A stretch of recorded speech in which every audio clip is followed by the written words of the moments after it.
पवना धरण क्षेत्रामध्ये गेल्या 2 दिवसापासून मुसळधार पाऊस जो आहे तो या ठिकाणी सुरू आहे। त्याचाच परिणाम आपण पाहू शकतो की पिंपरी चिंचवड मधून वाहणारी ही पवना नदी जी आहे ती दुथडी भरून वाहत आहे।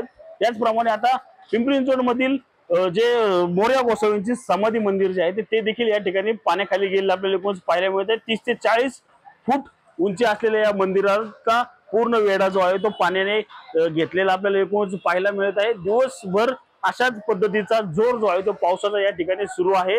असाच जोर जर या ठिकाणी सुरू राहिला तर हेच पाणी जे आहे ते चिंचवड गावामध्ये पोहोचण्यास वेळ या ठिकाणी लागणार नसल्याचं प्रशासनाकडून सांगण्यात आलं आहे।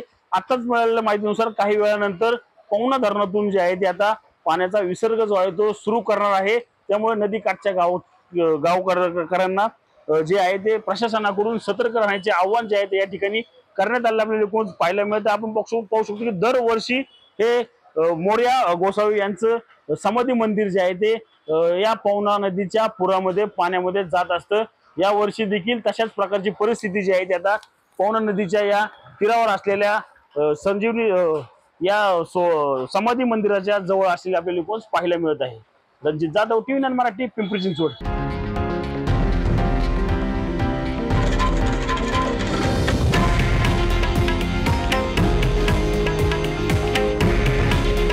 हे आहे देशातील नंबर 1 न्यूज नेटवर्क आणि आपण पाहत आहात TV9 मराठी।